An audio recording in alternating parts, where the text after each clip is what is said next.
Hi, everybody. I'm Candid Stanisci of CFL Talk. Welcome to the Spanglish World Network on Zingo TV Channel 250. Please remember to download the Zingo TV app at the respective app stores for iOS and Android devices. While you download, make sure you rate and leave a comment. Both apps are absolutely free. Zingo TV is available on Google Chromecast, Amazon Fire, Fire TV sticks, Roku sticks, and also on all smart TVs 2016 forward. Now joining me as usual, David Morassutti. David, how you doing, bud? Doing all right. Doing all right. I tell you, the drive home last night was really interesting. Um, well, I guess we can get onto that when we talk about the Argo game. But I guess first of all, what news at the top of the list in your mind that we have today to talk about? Well, we have the Chris Edwards suspension reduction that we were kind of waiting for because he made his appeal during the offseason. Like He we knew he wasn't. was appealing the decision. We were just waiting for the official uh, what the CFL was going to do in terms of their I'm going to pull up the CFL PA and we're just waiting for the CFL to basically make the decision. So they filed the grievance. This is back on January 3rd, 2022. So that's a long time. And the case went to arbitration. So a settlement was negotiated whereby Chris Edwards, the Argos linebackers, well, he usually plays linebacker for them, agreed to serve a 3-game suspension, and the league agreed to work with the union on implementing a fan code of conduct that is to be prominently displayed at all CFL game venues.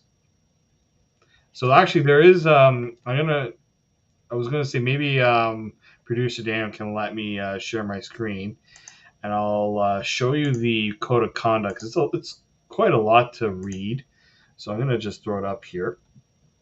Um, and I can read some of it, but pretty much I'll give you the bullet points. Behavior that is unruly, disruptive, or illegal in nature. So these are the prohibited: over intoxication or other signs of alcohol or substance impairment, offensive language or obscene gestures, including use of such language and gestures concerning a person's race, ancestry. So basically, it covers a lot of like citizenship, religion, gender, sexual orientation, any disability. To instigate, incite, or encourage a confrontation or physical assault, interference with the progress of the game, so throwing an object onto the field, failing to follow instructions of stadium personnel. So they're pretty much. I like the fact that it wasn't just we're going to reduce the suspension, but also what are we going to do to prevent anything like this from happening again? Because it can easily happen again. Absolutely. The assumption is um, that the players should be the ones to pay the price. The fairness is that fans don't have a right to cross the line. And what this code of conduct does, it highlights where fans would be crossing the line. And crossing the line, I haven't heard yet, and I not with what I read there, what you read and what I read. I was reading it while you were uh, doing it. Doesn't talk about punishment, what's going to happen. Basically, all that's there now is that they're going to do something. We just don't know what it is yet. You know what I'm saying? Like Mhm. they've got their eyes open. Fans don't have a blank check. They never really did, David. Well, this stuff that you just read and that I read to myself while you were reading it is all stuff that basically is understood. This has always been the case. We have fans have not been able to do any of these things that they talked about. Um, the only thing is now the players, a player has been punished for an event, and I don't think any fans were. So the Players Association does not want to see a player end up in a situation where they're defenseless and then they're the ones that pay the price. So they want to make sure that. So they just wanted to hear from the owner, from the league, that fans do have a limit to what they can do. So what you'll see happen, maybe, you tell me, David, whether this you think as well, this is what will happen, If a player is being harassed by a fan, we've seen this in basketball, in fact, where you have I think I think, yeah, I believe it LeBron was, James. It's yeah, happened to LeBron James I several believe, times. I believe it was LeBron James who pointed at a customer. It was a husband and wife. They Hmm. were escorted off the. So the bottom line here is that the fans are now not going to be able to say, "Well, I didn't realize I couldn't do that."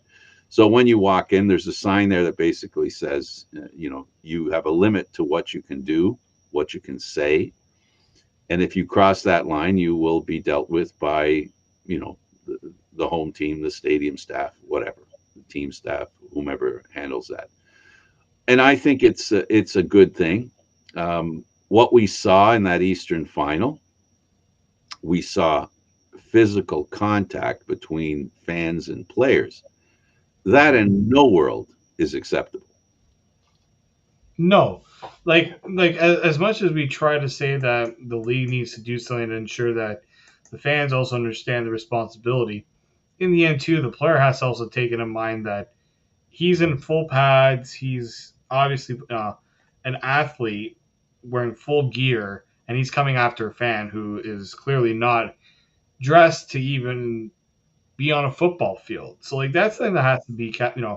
The players have to kind of think of that mentality too, right? And that the only thing the fans can really do to get under a player's skin is say something because Right. they're or throw something at them. They're not going to try to do anything else because they're going to look at somebody, a big guy, a big football player coming Depends at how them. much they've had to drink, David. Okay, yes, this is kind of true. Mm, I just think that players need to also think in their minds of, all right, we can't allow. We have to kind of understand that the fans are not should not be the priority in terms of you know in a situation like that. I just have to step aside.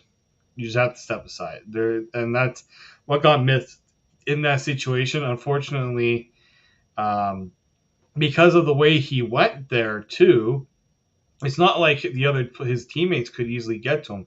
Eventually, a teammate did get to him and try to kind of help him out, but that's that it's just an unfortunate event that hopefully the league will has learned from and will try to prevent going forward. it's you know it, it's not just the league, it's not just the players, it's not just the team, it's also the stadium staff. There's a whole support staff there that should be there. You might have heard of this group of people. They're called security.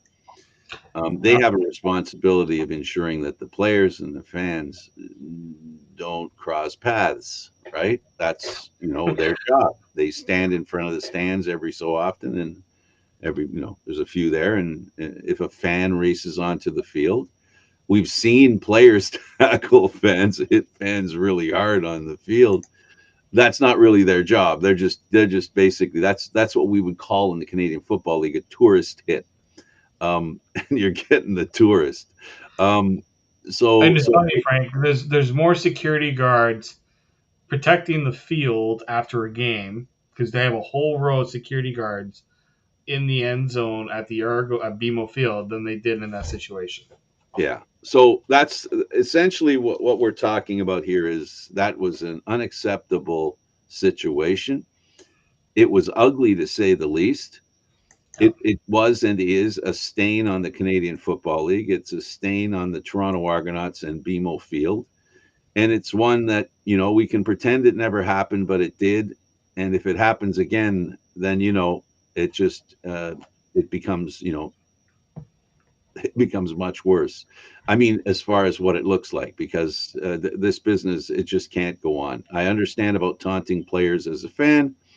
I understand even some players, they like to taunt fans. They do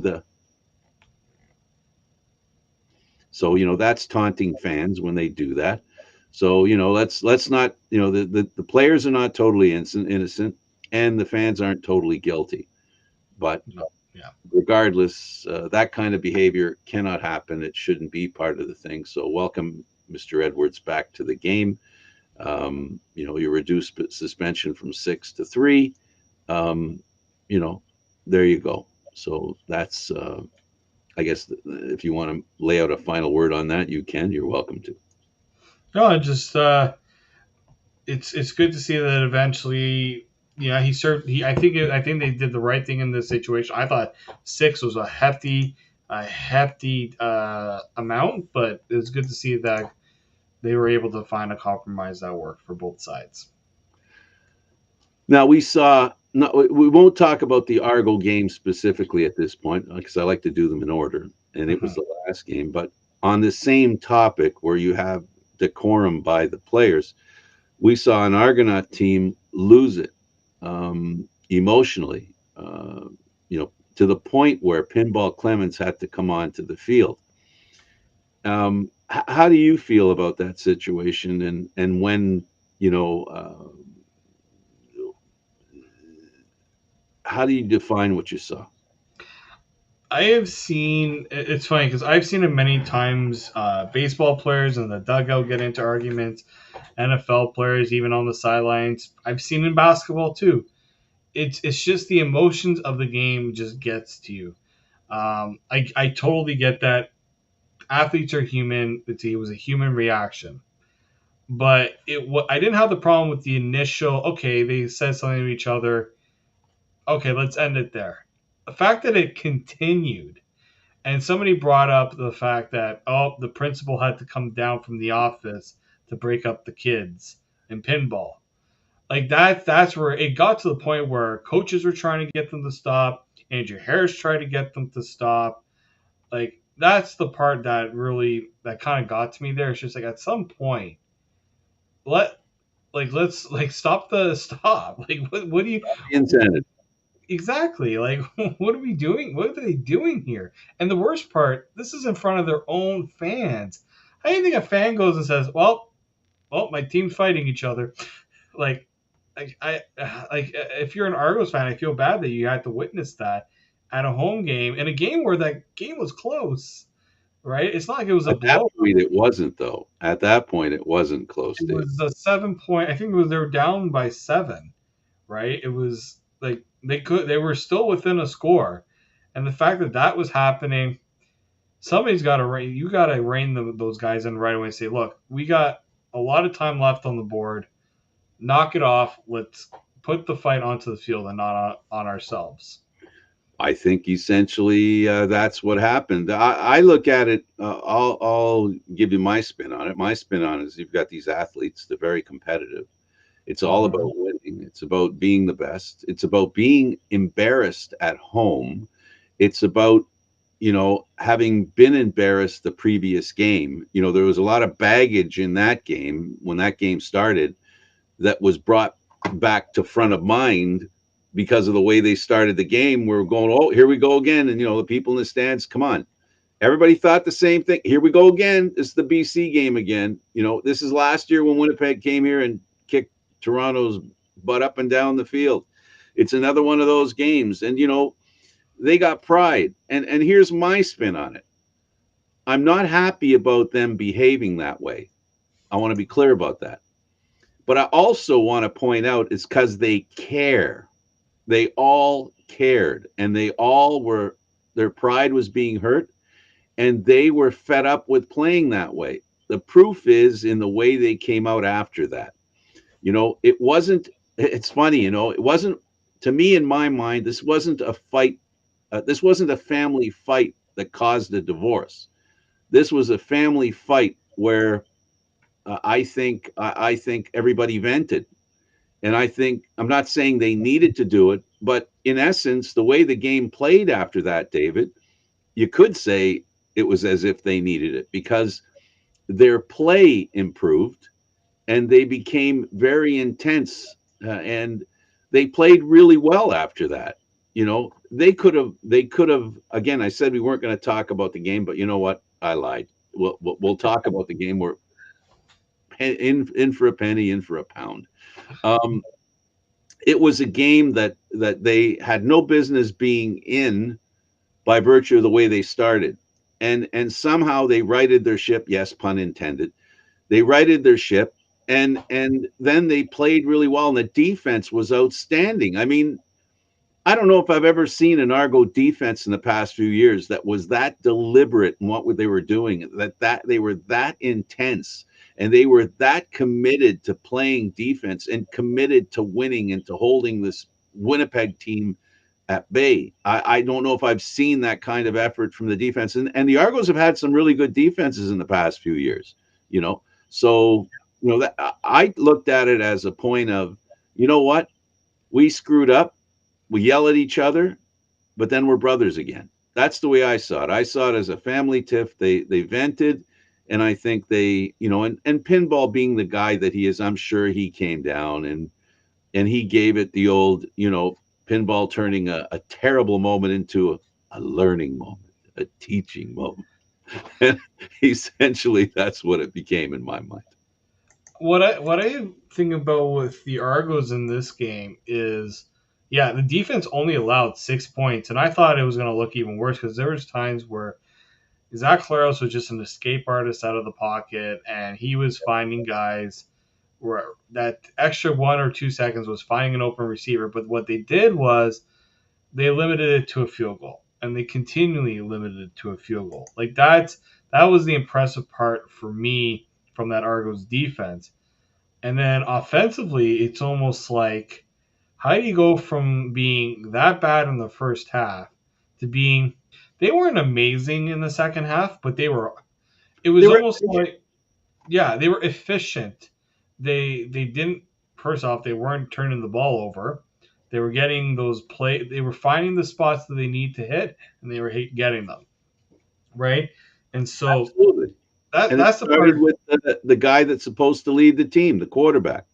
yeah, it's just almost like a switch went off, and I'm just like, where's that switch from the start, Uh, right?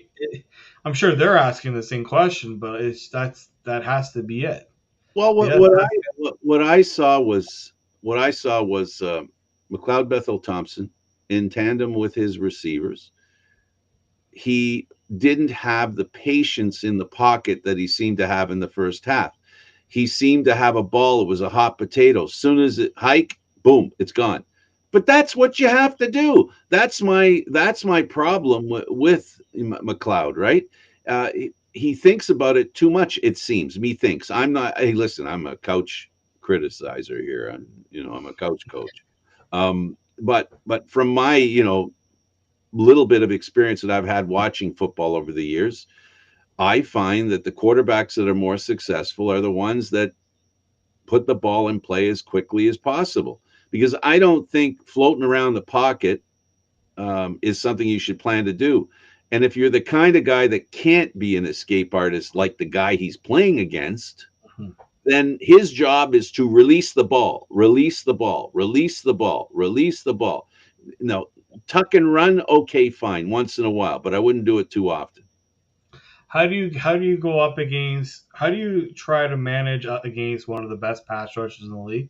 Well, don't keep the ball in your hands that long. Don't be taking that 1 or 2 extra seconds to find that open receiver down the field. You're not You going got to to be find him quick. anyway. No, you got to be quick with it, and that's what they did. That's what I think was the biggest change. Not only that, finding guys behind the line of scrimmage and letting them pick up the yards, right? Letting them do the work. Like Curly Giddens Jr., I think he's right now. I think he is the Argos' best receiver, in my opinion. I know Brandon Banks led. He had that amazing play, And then there's which DeVaris Daniels, who yeah, he was. They weren't using him at all in that game until later. But Curly Giddens, you can put him in different situations, and he's going to find a way to make plays. He was targeted 5 times, and he made 5 catches. yeah, Right? They weren't big plays. They weren't trying to go for big plays, but he's consistent. He is their most consistent player. One I think doesn't even get used enough, and they were going to use him more this year. They're starting to use him more, but I think he should be the primary. Right now, they're treating Brandon Banks as the primary guy. I can see why, but I think Curly Giddens deserves a little more of that favor as the top receiver in that group. I agree with you, but I also will say that when McLeod Bethel Thompson releases the ball very quickly, um, he's more effective. I have no explanation for that, but we saw the two different versions of McLeod Bethel Thompson.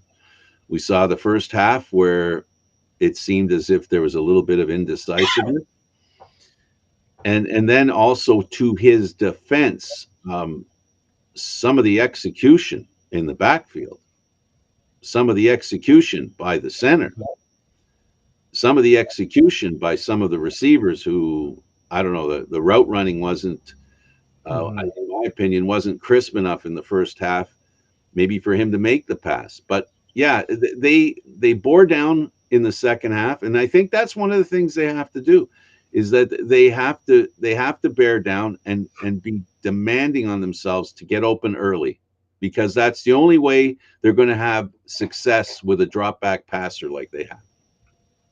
No, exactly right. They don't have a Zach Caleros behind there that's going to. All right, the pressure's coming to me. Let me get out of the pocket for a second here, dance around, find the guy, throw it. They don't have that quarterback right now. Right now, so they have to work with what they have, and I think that's where that was the biggest. I give them credit for adjusting to that.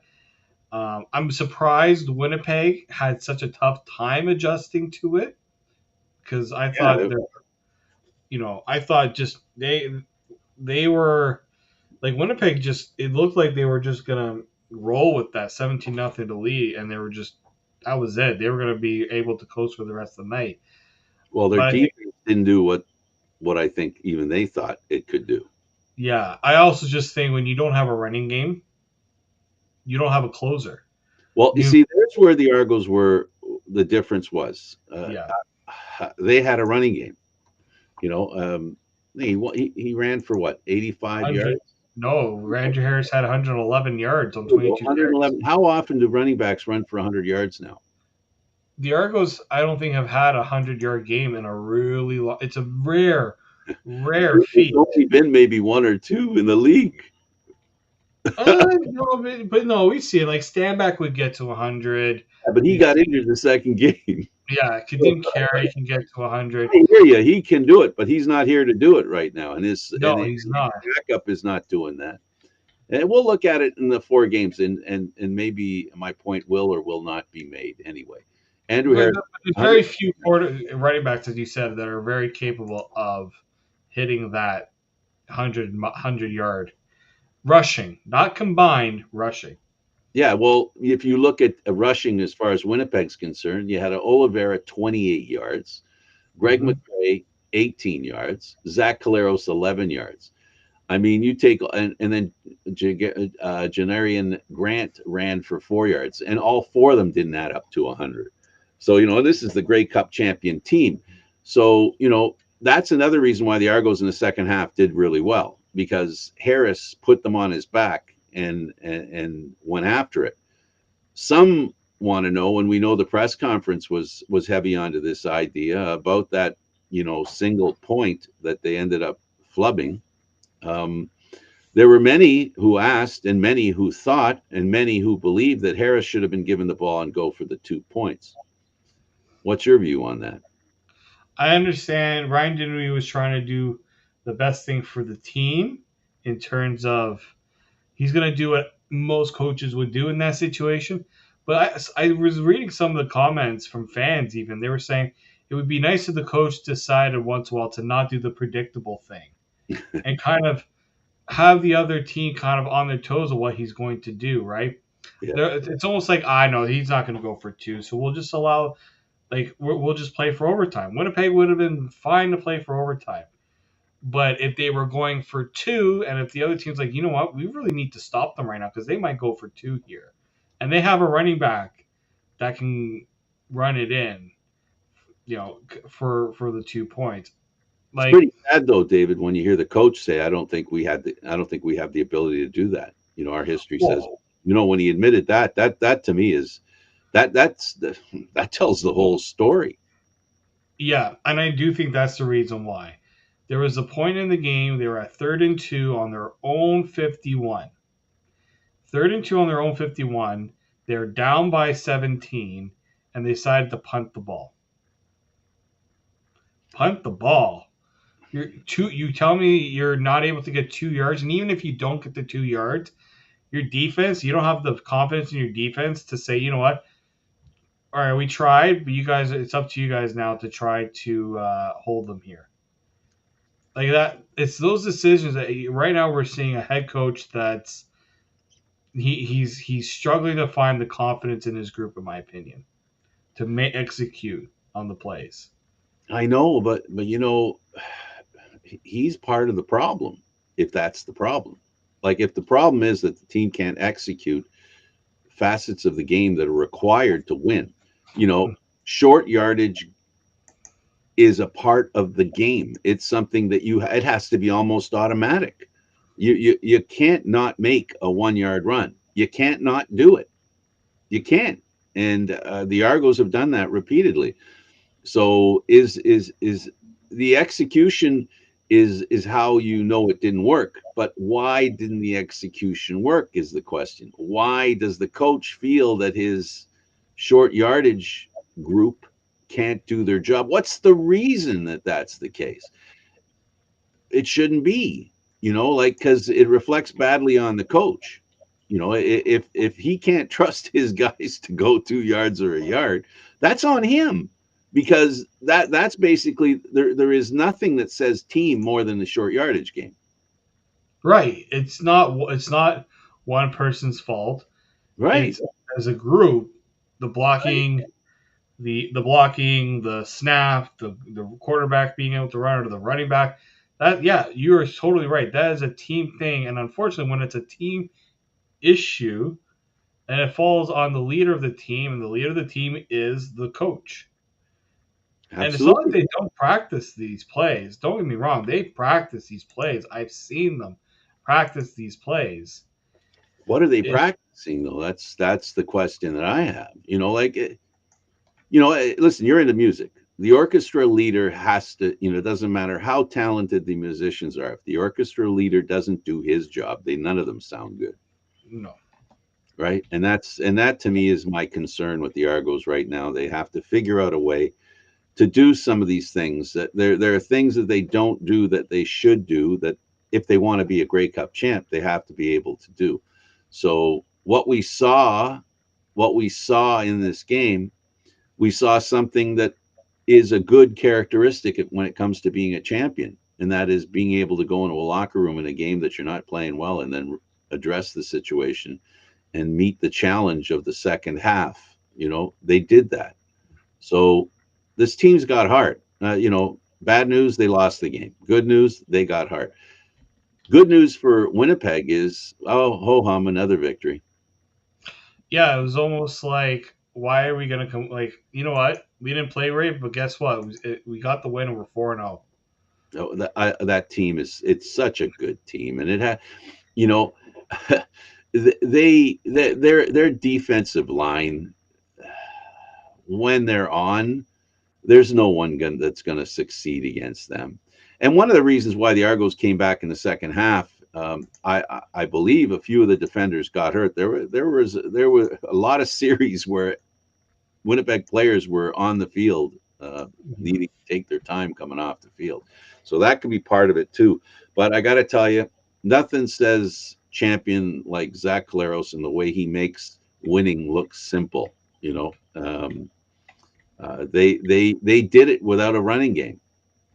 You know, They no, they did right. Like that's the impressive part is that there was a lot of pressure on Zach Collaros to like. There's a lot of pressure on Zach Collaros to make plays because he really doesn't have anybody else to step up in those situations. Like there's not a absolutely. running back, right? And so I just think what Winnipeg does so well is that even when things aren't going right, there is no panic.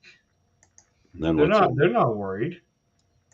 I don't think Winnipeg fans were worried at all in that game. They might have not been thrilled with the fact that the Argos were coming back, but I don't think there was any panic from anyone considering what they. That's that's. It was funny because somebody was mentioned that I think they only have two losses in meaningful games since Zach Collaros Yeah. took over as quarterback. Was it 22-2? I think something like that. Something like that. Their last, yeah, I think it was their last 24 games. They have won 22 of them. That just shows not only Zach Claros' talent and ability, but the influence, the calming influence. And you know what? I guarantee many people who said that all the Winnipeg needs is a quarterback and they're good. Well, they could thank the Toronto Argonauts for that quarterback. Still, I still can't believe they made that trade. But you know, well, anyway, congratulations, Winnipeg. Well worth the Oh, bet. I did see Zach after the game when I was leaving. I just said, glad to see, because he was with his family. I said, oh, it must be nice to be able to see your family because he was obviously they're all from just north of Married a Toronto. Toronto. And he said, yeah, it was very nice. He said it's always bittersweet coming home because he's coming for work and he's not able. He doesn't really get that much time, but he was very happy, very happy man after the game. Absolutely, and he, and he should be, and you know what? I don't think it could happen to a nicer guy. Is a guy who, whether you're an Argo fan or Winnipeg fan or any other fan in the Canadian Football League, I don't think anybody can begrudge the career this guy's turned into based on what he came out of. I don't think there there's been a couple of hard luck quarterbacks in the Canadian Football League, and it's nice to see for him one of them to come out of it the way he did because this is a guy who had to change people's thinking. You know, everybody thought he was injury prone. Everybody thought, oh well, the concussions have ended his career. He's one concussion away from seeing the end of his career. Well, he's proved that that's not a problem, and good for him. And it's always nice. We cover football players, and I know this may sound corny, but we get a chance to meet them and talk to them. They're not just faces on a TV screen. They're not just guys on a scoreboard. These are people, and when you meet them, you can see, you know, you can see the situation they're in. You can see the pain. I remember the Grey Cup they won, the first Grey Cup they won, and speaking to Harris after that Grey Cup with what he went through. Football players are human, so it's nice to see that their humanity is rewarded, and I hope people notice that. And I think that's one of the reasons why it's easy to root for guys like Zach Claros and even Harris for that matter, because he went through a pretty tough time. One of my poster boys for good for him is Mazzoli. I love what he's doing in Ottawa. So these kinds of stories are the kinds that I like too. Seeing these players that have gone through the mill a little bit, and then not only survive but shine. And Zach Caleros is the poster boy for that. No, definitely. I just think that you might hate what Winnipeg has done, but you also have admiration for the fact that Zach Claros worked hard for it, right? He went through a lot of adversity to get there. Nothing was handed to him. He had to work really hard to come back from a lot of things that I think a lot of people just would have given up on. And I wouldn't blame Zach Claros if he just said, you know what? It's one concussion too many for me. I got to think about my long term health. And he didn't do that. And it's a gamble you take as a football player because you don't get many opportunities really as a football player to go, and especially in football, like you Yeah, don't get many opportunities to go out and try to win.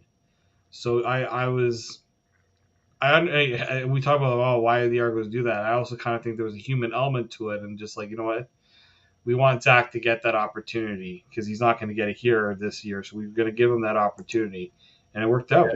they were dependent on guys that were cheaper that they thought might be able to get them there anyway. But he is one of the best quarterbacks of the past decade.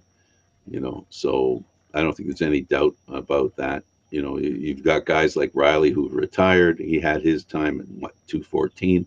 Mm-hmm. Uh, he retired. Bo Levi Mitchell later, 15, 16, 17. Great player, and now he's sort of coming back a little bit. Like I've said before, the Canadian Football League doesn't need more starters; they need more stars. And Zach Caleros is a star. let's go to the next game. The Edmonton Elks and the Hamilton Tiger Cats. The Elks win this game, David, with 14 points in the fourth quarter. Hamilton, I guess, looks like they fell apart again. I don't know. I don't know. Is it chemistry? Is it players? Is it working new guys into the lineup? Game breakers? What's the issue, in your opinion, with Hamilton, and why are they having difficulty winning? We generally have seen Hamilton be a very slow starting team, Yeah, but not like he this. says that. They had some continuity from last year's team with Dane Evans is back. Tim White's there, Stephen Dunbar's there, Braylon Addison's there, Pappy White's there, and yet just something is not gelling there. And I don't know if it's the pressure that's getting to them. It's so tough to really try to figure out. In this game particularly, it was all them until that last play, right? It's almost like they had the kickoff go for a touchdown, right?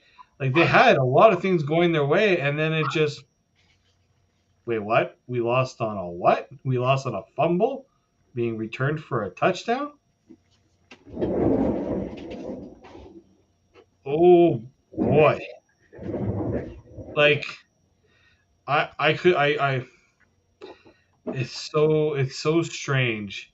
And then not only that, I was just like well, on Edmonton's side, I'm just like, you're gonna put a rookie quarterback, his first start ever is going to be in Hamilton, which I'm sorry, I don't know if I've only been to Hamilton a few times. That is not an easy atmosphere to play in, and that's where he made his first start. Now, this is a little bit of a homecoming for him because he grew up just about a half hour from, not even half hour, 20 and a half Oh, hour yeah, drive. Niagara Falls, and played for McMaster. Play. This is a homegrown player. I mean, Chris Jones, boy, does he want to give us some. He wants to keep things interesting week in and week out.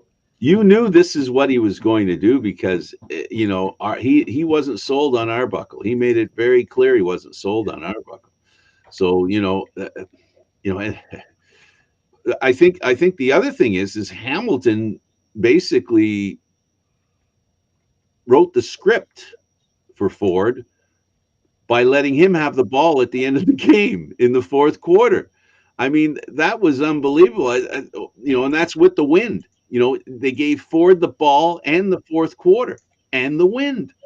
I mean, I guess some people's this believe that, well, Hamilton figured, let's bury the kid and then put him in a place where he won't be able to come back. We'll bury him early, and they were sort of kind of right, but they just didn't bury him deep enough. No, they didn't. And look, how many? What lead? How much of a lead would you have to say you need in the CFL to be like, okay, this is in, this is in, this is done? Depends who you I think are. it's almost like what happened to the Argos against Yeah, BC. That's kind of my like. All right, this thing like after you get to like 24-3 or something, you're just like okay, like it's okay, like it's enough. Or like but it doesn't matter. It doesn't play no, out it that just way. I, The CFL's always been a league that don't assume that the score, at the end of the half is going to be, predictable in the second half. No, but I no. really like the kid. He isn't and didn't. Uh, you know, he wasn't as flashy, and he made sure people understood who he was and who he was playing for. He was playing for Canadian kids playing in Canadian colleges and then coming to the Canadian Football League. That guy in BC did not play in Canadian colleges. He played in US college. So, there's a different path for the two quarterbacks that are Canadians that have made some noise, right? Two different paths. One made it as a Canadian through Canadian football, right through the Canadian colleges. So there's that path, and then we have the one that goes through college. And I don't care which way it works, David. As long as we have Canadian quarterbacks, I think they'll be the salvation of this league. I thought that was probably the greatest story about this whole thing is that a lot of U Sports people are just like, oh, you've never heard of this guy before, or it's like, oh no, we expected this from Trey Ford because we've Right. seen it, we've watched this guy, we have he's been a he's this is where this guy was being asked to go to NFL rookie camps. Yeah. This isn't some U Sports player who, you know what, maybe he'll get into the CFL, maybe get a look, or when the CFL was bringing in Canadian quarterbacks to do those almost like a internship sort of thing, where it's like you have like Michael O'Connor when he was with, well, he was still in school, but he was in training camp with the Argos. Yes. This wasn't that situation. This was no. This Trey Ford is a very talented player. It's going to take him time because came from U Sports. He hasn't really had that professional experience, similar to um, Nathan Rourke. But in Nathan Rourke's situation, he had a whole year before he even got his time as a starting He quarterback. was with Trey BC Ford, he's being working thrown right in. And a lot of people are just like, oh no. And I was one of those people. I'm just like, oh, don't do this to him, please. Like, let the guy have his opportunity to develop into that role.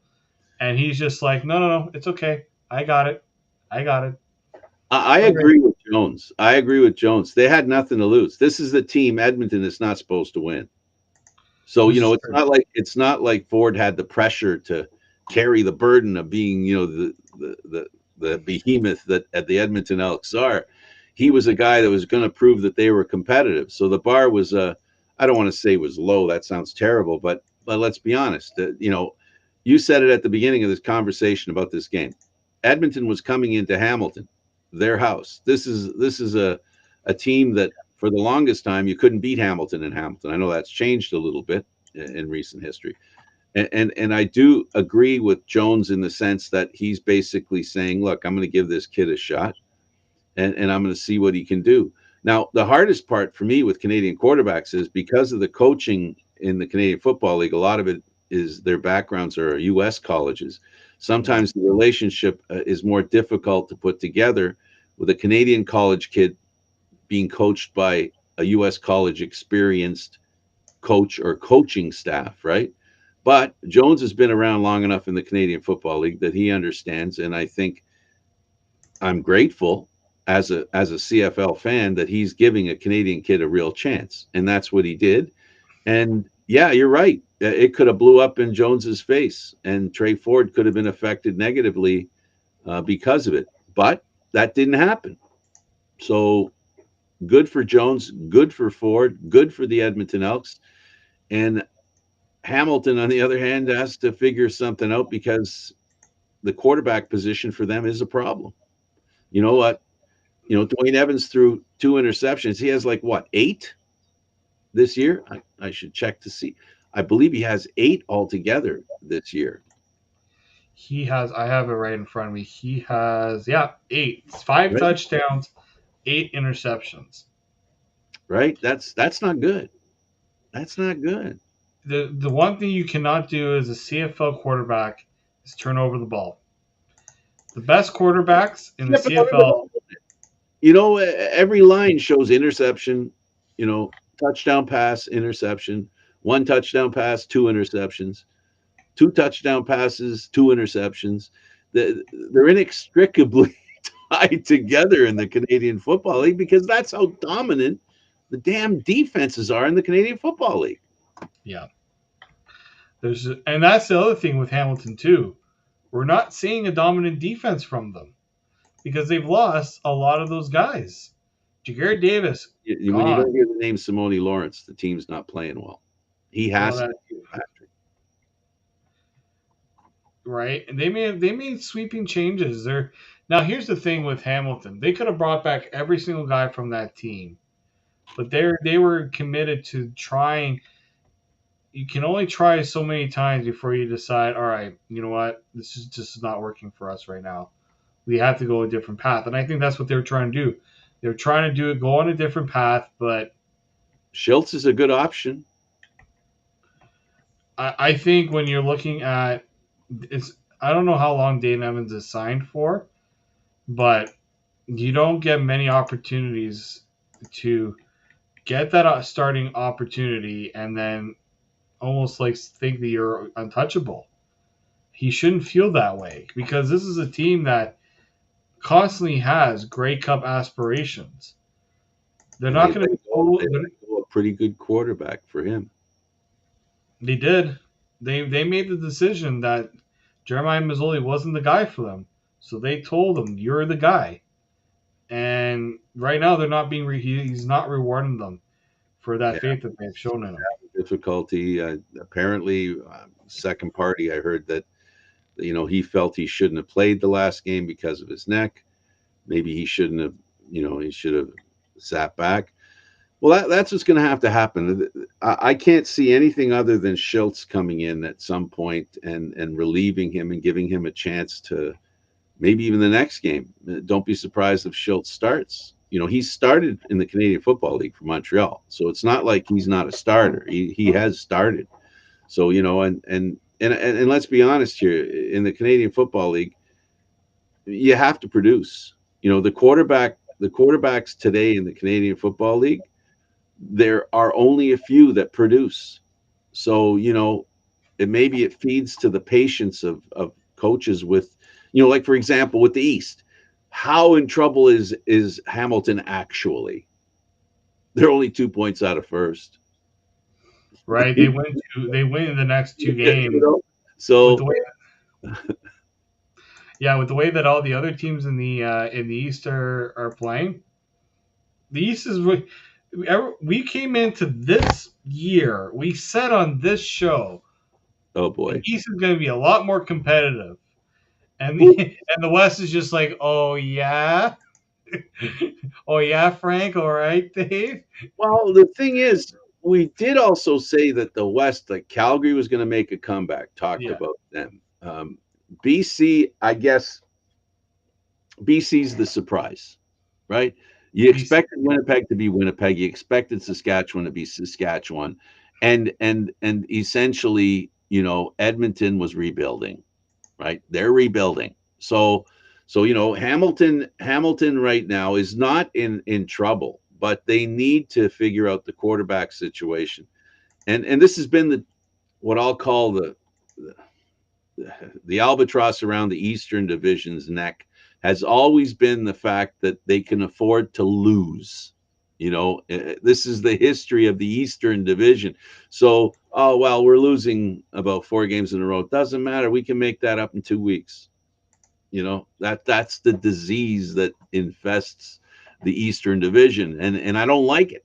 I don't like it. I want to see them be more accountable for the way they play, and that's again going back to the Argo game. Why I'm kind of glad that they were upset. I mean, you know, I don't hear anything. Hamilton fans, tell me, are you hearing anything out of the team that shows or sounds like they're displeased with the way they're playing in a way? Are you seeing anything? Are they getting upset on the field? I'm more concerned because they didn't, as opposed to the Argos getting upset. If I'm a Hamilton fan, I want to know the team's pissed about losing. Yeah. See, Dane Evans after the game, after they lost their last game. It's a long season, but we're not here to lose. That's not what I signed up for.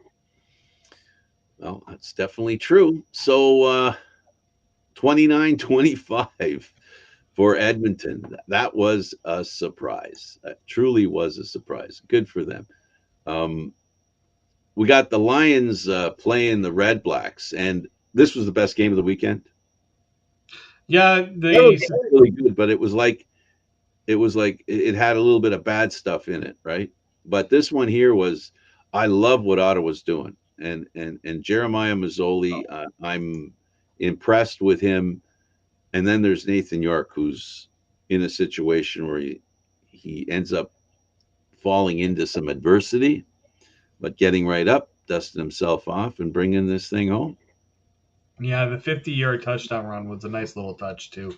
Yeah, It's like I could throw the ball. But, oh yeah, by the way, I can run it for a 50-yard He touchdown. made It's it look just like, easy, didn't he?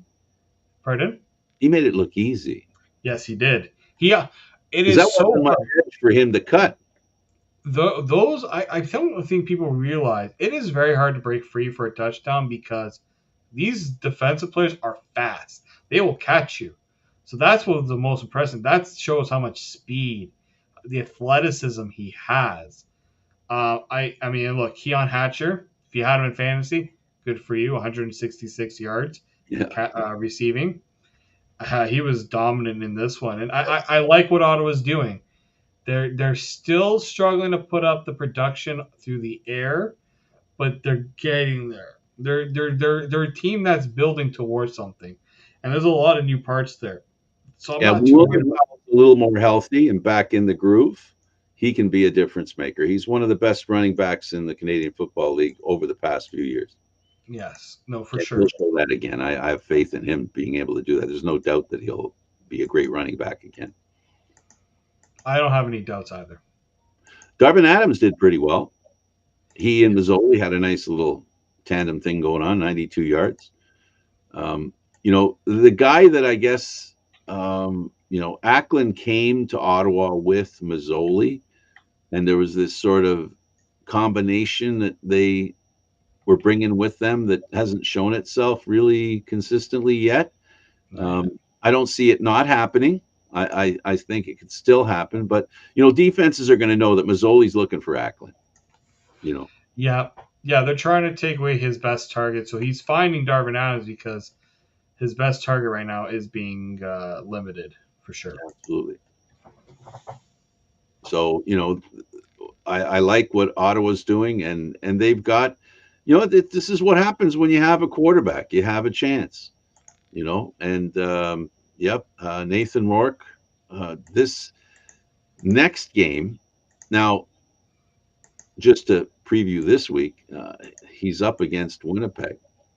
Now Winnipeg's on a real short week, 1 day of practice, so this is setting up good for a BC. BC has the advantage in this game. They do. You know, um, they that's the biggest thing is that Winnipeg's going to have one practice, so it's going to be interesting. But we have a team in Winnipeg, back-to-back Grey Cup champions, familiarity with each other. So the 1 day of practice isn't the same for a team that's building. Like let's say BC. If the roles were reversed, I think the disadvantage should be much stronger with BC because they're a team on the build, right? Uh, Yes.